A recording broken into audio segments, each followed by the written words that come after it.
Hi guys! So today, nagja-jogging tayo sa park. Jogging, walking dahil ngayon lang guminda ulit yung panahon. Hanggang kailan kaya to? Hanggang kailan namin mapapangatawanan ng pagja-jogging? Ito yung go-kart dito sa Limay. Sarado na ba? Sarado na. Tsaka ba't ka mag-go-kart? Kaya pwede na tayo maglakad. Ng Limay Park sa gabi. See, at ayun yung Manila. It's raining in Manila. Dito hindi nag-rain. Ano lang to, warm up pa lang to guys. So, lakad-lakad lang muna tayo. Pero hanggang mamaya lakad pa rin. Konti lang yung tao ngayon. Mas maraming tao pag madaling araw kaysa ngayong gabi. Sinong hinihingal? Ikaw? Oo. Huh? Hinihingal, exercise tayo. Hindi natin. Kaya lang hindi ba basa? Basa yung grass?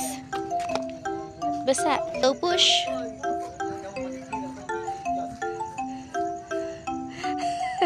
Let's. So, nag-exercise tayo guys. Ah! Nalaglag. Ayan. Tayo sa bike. Hobby. Ayan, tas meron ring bike. Meron rin palang goods for matatanda dito. So, eto sa Limay po. Para ka na good for exercise talaga. Ayayin ko masiginit bukas. Diba? Kahit ano, hindi lang siya para sa mga bata, yung mga palaruan dito. Para rin sa matatanda kapag gusto mo mag-exercise. So, come to Limay Park! Enjoy! Takbo kami ngayon. Ayan o. Ito. Ito ang aming ginagawa ngayon. See? What you see? Si Hubby. Hi! Naglalaro. So, meron na siyang nakasya. At nagbabike na po siya. See? Ang lakas makapagpapawis dito at ang lakas makahingal. Ganda talaga para sa mga nagpapapayat kasi mag-exercise. So, perfect magpunta dito sa Limay Park ng gabi or madaling araw. Kasi nga, talagang pwedeng-pwede. Mas masarap mag-exercise. At ngayon nga, walang masyadong tao. So, yun, meron din pala silang parang bike. So, itong part na to is para sa matatanda. Barjo. Pang mga bata. Ayan. Ayan naman guys. Oh. Meron sa mga kalaro. Tapos yan, by the bay. Dagat na yan. Yan, ang sarap din ng hangin dito. Palit tayo. Saya ba? Tara, palayuan tayo. Ayaw nyo sa palaruan nyo ha. Gusto nyo sa dito ha. Uy! We're doing this bike.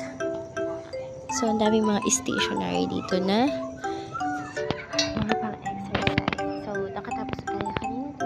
Ngayon, dito naman. So, bike.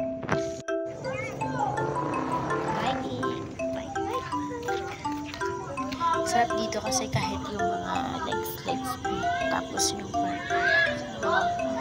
balakang ko na exercise siya. Ayan. So, tamang workout tayo dito. Ang balakang or bewang ata. Ito.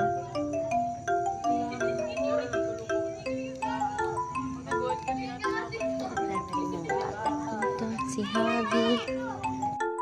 5, 6, 7, 8, 7, 1, 2, 3. Ayan naman siya. So, dito sa ginagawa natin, para tayo nag-squat lang. Pero nakakahinga siya, guys. And, sarap sa feeling. Pinagpapawisan na ako. Ngayon lang rin kasi kami nakalabas ng bahay dahil laging umuulan. Worth it. Tapos meron dito parang pang barbell. Yan, ganyan siya. Try natin yan mamaya. Diba? Para ka na talaga nag-gym. Tapos free pa. Ang maganda lang dito sana ay maingatan ay magamit siya ng matagal. Kasi talagang convenient to and economical sa mga tao. So sana maingatan natin yung mga ganito sa nilalagay dito sa park. Hindi lang siya park para sa mga palaruan, para sa mga bata, kundi para rin sa mga matatanda. Ayan, lalo na sa mga gusto mag-exercise, magpapayat at walang mga pang-gym.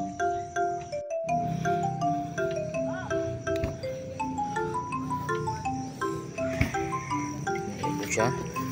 Ayan nga ang aking Diyosawa. Nagsasanay. Para mamaya sa bakbakan.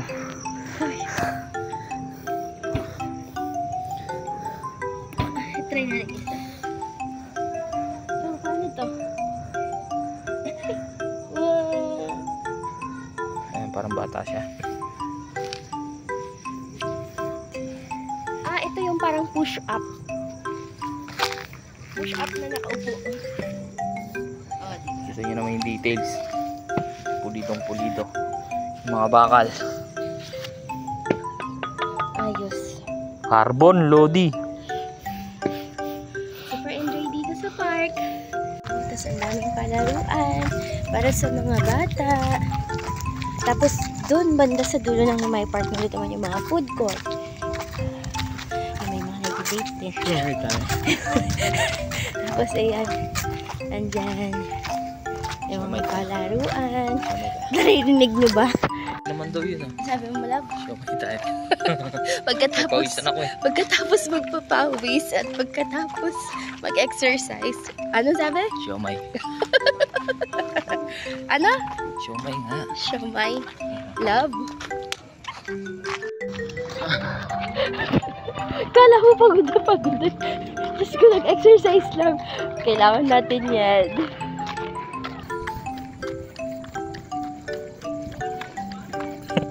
Hindi siya mga penguin. Mga penguin.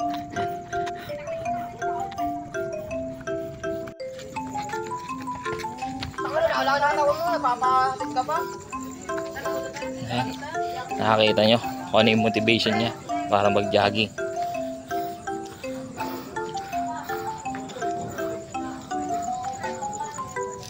Bulaklak. Alderais po. Ay. Mag-jogging.